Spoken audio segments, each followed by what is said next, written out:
Friends Manjanna ಅವ್ರು white ಬೆಂಚಲ್ಲಿ ಕರಿ ಕಚ್ಚ ಕಾಣಿಸ್ತಾ ಇದೆ ಫ್ರೆಂಡ್ಸ್.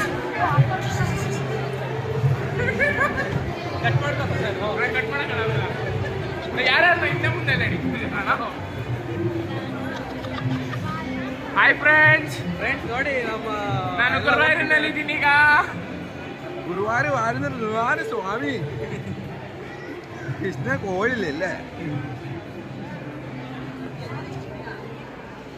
ನಮ್ಮ ಬಂಡಿ ಸ್ವಾಮಿ ಅವರು ವಯಸ್ಕಾಲ ನಿಂತ್ಕೊಂಡಿದ್ದಾರೆ.